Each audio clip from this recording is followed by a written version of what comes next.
झारखंड से एक बहुत बड़ी और कह सकते हैं एक चौंकाने वाली खबर सामने आ रही है। हजारों शिक्षक उम्मीदवार जिस झारखंड शिक्षक पात्रता परीक्षा यानी जेटीटी का बेसब्री से इंतजार कर रहे थे, उसकी पूरी की पूरी नियमावली ही रद्द कर दी गई है। जी हाँ, ये एक ऐसा फैसला है जो कुछ लोगों के लिए राहत है तो कईयों के लिए एक बहुत बड़ा झटका। तो चलिए आज इस पूरे मामले की तह तक चलते हैं।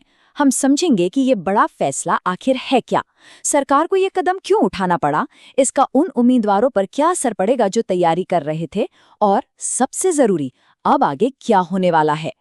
तो सबसे पहले बात करते हैं उसी फैसले की जिसने सबको हिला कर रख दिया है।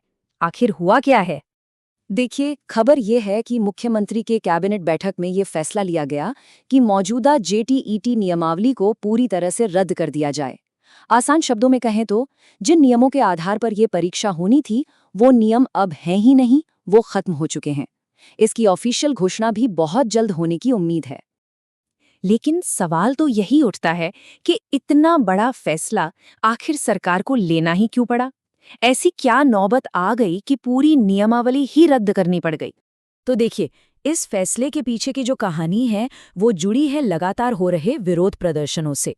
कई उम्मीदवार और छात्र संगठन मौजूदा नियमों से बिल्कुल भी खुश नहीं थे और वो लगातार इसमें बदलाव की मांग कर रहे थे।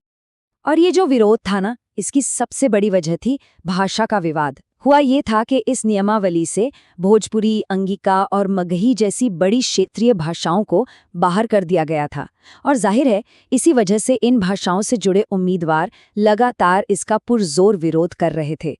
चलिए अब बात करते हैं उस सबसे जरूरी सवाल की कि इस फैसले का उन हजारों लाखों एस्पिरेंट्स पर क्या असर पड़ेगा जो दिन रात एक करके तैयारी में जुटे थे। सच कहूं तो यह फैसला एक दो-धारी तलवार जैसा है। एक तरफ ये उन उम्मीदवारों के लिए एक बहुत बड़ी जीत है जो अपनी भाषा को शामिल करवाने के लिए लड़ रहे थे, उनके लिए ये वाकई खुशखबरी है। लेकिन दूसरी तरफ ये उन सभी के लिए बहुत बड़ा झटका है जो मौजूदा नियमों के हिसाब से अपनी तैयारी कर रहे थे। उनके लिए तो भविष्य अब अनिश्चितता से भर गया है। तो अब जब पुरानी नियमावली रही ही नहीं, तो सबसे बड़ा सवाल यही है कि भाई अब आगे क्या होगा? What's next? सरकार का अगला कदम क्या होगा? अब देखिए, पूरा प्रोसेस जो है वो फिर से शुरू होगा। सबसे पहले एक बिल्कुल नई नियमावली का ड्राफ्ट तैयार किया जाएगा। फिर सबसे जरूरी, जो भाषाएं हटाई गई थी उन्हें इसमें शामिल किया जाएगा। इसके बाद जाकर कहीं फॉर्म भरने के लिए एप्लीकेशन विंडो फिर से खुलेगी और तब जाकर परीक्षा की कोई नई तारीख सामने आएगी। और इस पूरी प्रक्रिया का सीधा सीधा मतलब क्या है? देरी। जी हाँ, परीक्षा में अब और देरी होगी। जो लोग ये उम्मीद लगाए बैठे थे कि जून-जुलाई तक परीक्षा हो जाएगी, अब तो वो लगभग नामुमकिन सा लग रहा है। तो कितना टाइम लगेगा? सच तो ये है कि अभी कोई नहीं जानता।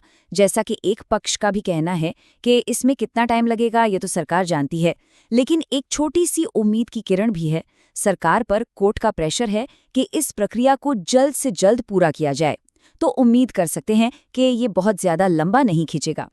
तो आखिर में हम बस इसी सवाल के साथ रह जाते हैं कि ये जो देरी हो रही है, जो ये अनिश्चितता है, क्या ये झारखंड को एक ज्यादा बेहतर और ज्यादा इंक्लूसिव परीक्षा देने का एक मौका है, या ये सिर्फ हजारों उम्मीदवारों के इंतजार को और लंबा करेगी? इसका जवाब तो खैर आने वाला वक्त ही देगा।